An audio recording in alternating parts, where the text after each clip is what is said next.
Kalau kita pengen hidup bebas, ya, tanpa harus kerja pastinya, kita tuh sebetulnya butuh duit berapa sih? Apakah 500 juta rupiah? Apakah 1 miliar? 10 miliar? 100 M? Atau 1 triliun aja? Kalau kamu penasaran sama jawabannya, simak video ini sampai selesai.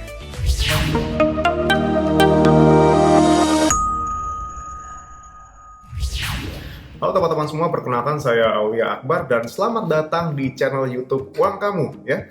Jadi di sini teman-teman bisa belajar banyak mengenai perencanaan keuangan ya. Mulai dari mengatur keuangan yang sederhana ya, kita juga bisa belajar tentang asuransi dan investasi ya. Pokoknya komplit banget. Di channel YouTube Uang Kamu ini semuanya akan membahas seputar keuangan. Dan pada kesempatan kali ini, ya sesuai judul nih, kita bakal ngebahas seputar berapa sih uang tabungan yang ideal, yang harus kita miliki kalau memang kita pengen hidup tanpa bekerja. Oke teman-teman sekalian, hidup tenang, bebas was-was, dan bebas utang, biasanya kita sebut dengan istilah financial freedom. Nah, sebelum kita membahas mengenai financial freedom, ketahui dulu ya, bahwasannya dalam hidup kita ini, akan ada 7 tahapan hidup ya. Tentunya ini dalam perspektif keuangan. Tahap pertama atau fase pertama adalah fase dependence. Nah, di sini kita masih bergantung sama orang lain untuk bertahan hidup. Contohnya adalah masa-masa di mana kita masih kecil atau kita masih sekolah atau masih kuliah. Jadi kalau kita nggak bergantung sama orang tua kita, ya kita nggak bakal bisa untuk bertahan hidup. Dan yang kedua adalah fase solvency. Di sini mungkin kita sudah lagi nggak bergantung atau sudah mandiri secara finansial, sudah punya penghasilan, tapi jumlah penghasilan kita masih pas-pasan. Nah, atau kadang-kadang pengeluaran bisa melebihi dari pemasukan kita, tapi seenggaknya kita punya penghasilan. Ya. Oke, selanjutnya adalah tahap atau fase stability. Di sini penghasilan kamu jauh lebih besar ketimbang fase solvency dan mungkin aja kamu sudah punya dana darurat dan asuransi ya atau jaminan kesehatan, tapi jumlahnya mungkin masih dalam batas yang belum ideal ya. Dan kamu biasanya di orang yang ada di fase ini masih punya utang. Fase selanjutnya adalah fase debt free atau bebas utang. Di sini kurang lebih mirip dengan fase ketiga ya. Tapi yang jadi perbedaan adalah di fase ini kamu nggak lagi punya utang ya. Nggak ada tuh yang namanya cicilan kartu kredit, KPR atau KTA. Semuanya sudah lunas ya. Atau kamu sendiri dari awal memang sudah nggak pernah ngambil yang namanya utang ya. Nah, cuman yang jadi masalah adalah kamu masih harus bekerja karena kamu belum punya tabungan yang ideal yang mungkin bisa membantumu untuk hidup tanpa harus bekerja. Nah, selanjutnya adalah fase security atau fase aman di sini. Nah, apa yang membedakan fase ini dengan fase sebelumnya? Di fase security ini, kamu sudah punya investasi ya, yang imbal hasilnya bisa digunakan untuk memenuhi kebutuhan pokok. Ya. Misalnya apa? Misalnya sewa rumah, lalu bayar tagihan listrik, bayar tagihan air, bayar internet, bayar pulsa, dan lain sebagainya. Nah, yang keenam atau yang selanjutnya adalah fase independence atau merdeka. Nah, ini nih yang disebut dengan merdeka finansial. Nah, kenapa fase ini disebut sebagai fase financial freedom atau merdeka finansial? Karena kita punya investasi ya, yang returns atau imbal hasilnya bisa kita gunakan untuk memenuhi kebutuhan sehari-hari kita plus lifestyle ya. Jadi misalnya kita mau makan di restoran yang enak, ya bisa-bisa aja, nggak usah mikir bayar berapa. Kita mau jalan-jalan keluar negeri, keluar kota, ya tinggal berangkat karena duitnya udah ada. Jadi imbal hasil investasi kita setara dengan pengeluaran kita, baik untuk kebutuhan pokok maupun kebutuhan yang sifatnya self-reward. Dan fase terakhir adalah fase abundance atau fase di mana keuangan kita berlimpah ruah ya. Jadi ini adalah fase di atas merdeka finansial ya. Apa bedanya abundance dengan merdeka finansial? Kayaknya merdeka finansial udah sering dibicarakan di sosial media dan kayaknya udah tahap terakhir deh. Nah, di fase abundance ini ya, investasi kita ya, maksudnya returns-nya itu sangat besar ya. Bahkan nggak hanya bisa memenuhi kebutuhan sehari-hari dan self-reward kita, melainkan juga masih ada sisa yang bisa kita puterin lagi agar keuangan kita semakin berlimpah ruah di masa yang akan datang. Pastinya kita pengen dong ya di fase abundance ini ya. Cuman sekarang untuk mencapai fase sebelumnya aja, financial freedom, kita harus bekerja keras. Nah, sekarang kalau ditanya, kira-kira butuh uang berapa sih untuk kita bisa masuk ke fase 6 atau fase merdeka finansial? Nggak usah muluk-muluk deh, nggak usah ke 7, tapi kita ke 6 dulu aja, ya, ke financial freedom. Nah, jawaban setiap orang untuk pertanyaan ini pasti beda-beda.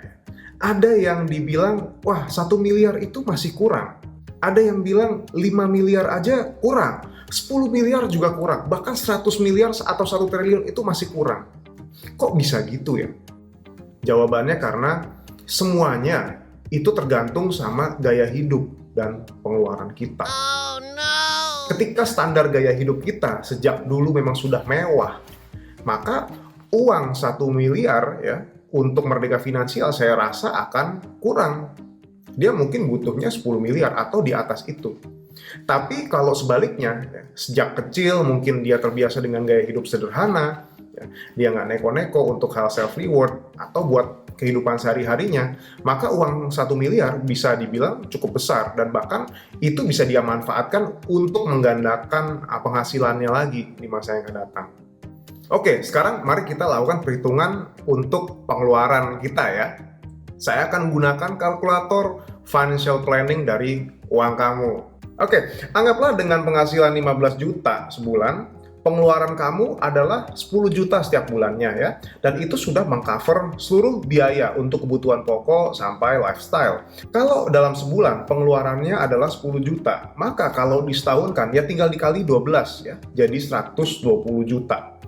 Saya tahu ya kadang-kadang di bulan-bulan tertentu pengeluaran kita bisa jadi lebih besar daripada bulan sebelumnya. Sebut saya seperti pada saat ada hari raya dan lain sebagainya. Tapi mari kita asumsikan rata-rata setahun itu pengeluaran kita ya 120 juta. Berapa yang kita butuhkan agar kita bisa hidup tenang dan gak lagi bekerja? Nah sebetulnya teman-teman ada rumus menarik untuk mencari tahu besaran uang yang kita butuhkan ya untuk kita memasuki fase ke-6 atau financial freedom. Pertama kita akan bahas dulu ya dari penelitian Philip L. Corey, Carl M. Hubbard, dan Daniel T. Watts ya yang berjudul Sustainable Withdrawal Rates from Your Retirement Portfolio. Ini mungkin sudah pernah diulas oleh salah satu YouTubers ya mengenai dana pensiun.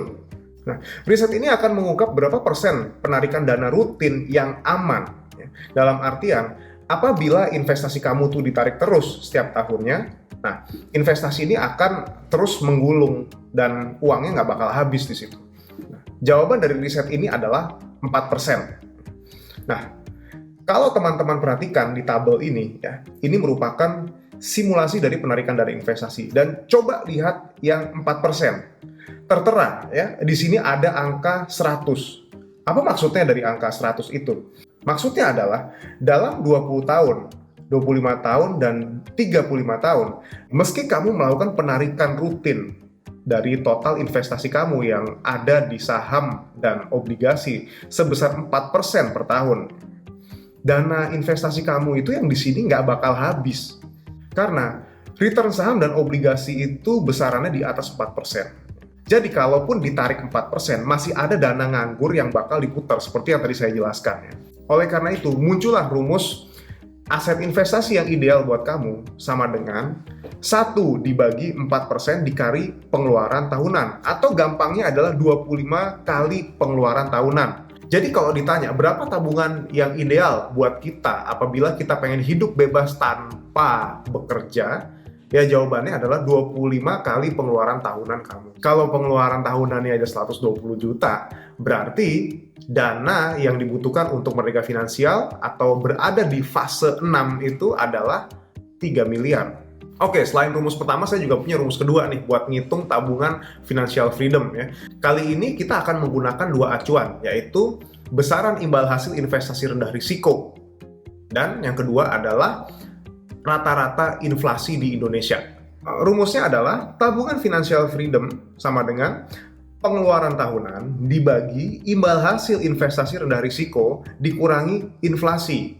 Nah, kali ini saya akan menggunakan perhitungan imbal hasil rendah risiko dari salah satu surat utang negara tenor panjang. Ya. Salah satu contoh investasi rendah risiko yang saya pakai adalah surat utang FR0092. Ini merupakan salah satu surat utang negara yang jatuh temponya sampai 20 tahun dan kupon imbal hasilnya 7,125%. Nah, biar lebih gampang, saya akan gunakan perhitungan 7% saja ya di sini ya. Jadi 120 juta ya, atau pengeluaran setahun dibagi 7% dikurang 5%. Hasilnya adalah 6 miliar, teman-teman. Lebih tinggi ya pastinya ketimbang perhitungan pertama. Di sini teman-teman juga bisa menggunakan acuan imbal hasil investasi rendah risiko seperti deposito atau surat utang lain ya. Tapi ingat bahwasanya semakin rendah acuan imbal hasil yang kita pakai dan semakin tinggi perkiraan inflasi ya, maka akan semakin besar nilai tabungan financial freedom yang kita butuhkan. Untuk mempermudah teman-teman dalam menghitung berapa besar tabungan financial freedom yang dibutuhkan, teman-teman bisa langsung akses kalkulator financial freedom di link deskripsi bawah ya. Dan itu jadi satu sama kalkulator perencanaan keuangan. Jadi bisa sembari nyatet pengeluaran bulanan, bisa juga sembari ngitung imbal hasil investasi plus tabungan financial freedom. Lengkap kan? Oke teman-teman sekalian, mungkin dari teman-teman sudah ada yang mencoba untuk melakukan perhitungan tabungan financial freedom yang layak buat kamu ya. Oke, sekarang mari kita simulasikan kalau teman-teman punya tabungan sebesar 3 atau 6 miliar ya. Di sini teman-teman tidak akan menggunakannya untuk hidup, melainkan akan diputar lagi ke instrumen pendapatan tetap surat utang negara. Jadi misalnya udah punya uangnya sebesar ini, lalu kita diputarin lagi. Apakah benar kita bisa hidup tanpa harus bekerja lagi ya? Karena kita udah punya uang ini nih.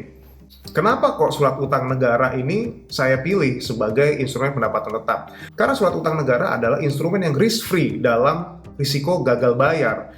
Nah, kalau kita punya uang sebanyak itu ya, dan kita sudah dinyatakan financial freedom karena sudah masuk ke tahap 6, alangkah baiknya untuk kita masukkan saja ke instrumen ini dan nggak usah ditarik-tarik sampai nanti jatuh tempo. Kita bakal dapat imbal hasil berbentuk cash yang akan dibayar setiap semester atau 2 kali dalam setahun. Oke?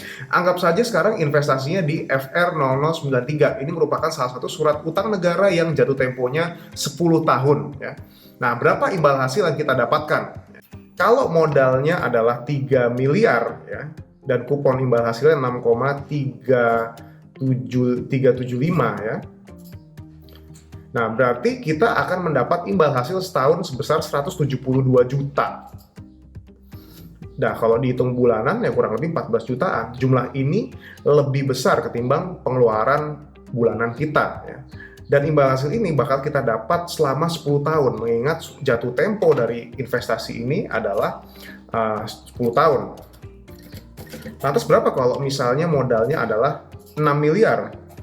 Nah, tentunya lebih besar. Setahun bisa dapat 344 juta atau per bulannya 28 juta, teman-teman. Luar biasa ya.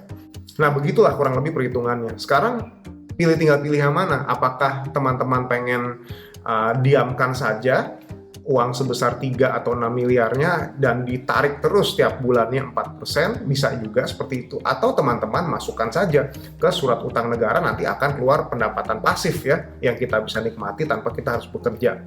Oke, itu dia bahasan singkat kita seputar berapa sih uang yang kita butuhkan kalau kita mau hidup bebas tanpa harus kerja. Jawabannya teman-teman udah tahu sendiri, dan teman-teman juga bisa melakukan perhitungan sendiri untuk tabungan financial freedom teman-teman ya. Caranya gampang, tadi saya sudah sebutkan, tinggal gunakan saja kalkulator yang teman-teman bisa akses di link deskripsi. Nah, tentunya setelah tahu jumlah tabungan financial freedom yang ideal buat kita, PR kita selanjutnya adalah cari duit untuk punya tabungan sebesar itu. Gimana caranya? Ya, pastinya bisa dengan investasi. Tapi untuk detailnya saya akan share di video kita selanjutnya. So, jangan lupa klik likes, share video ini, dan subscribe channel YouTube Uang Kamu. Sampai jumpa di video selanjutnya.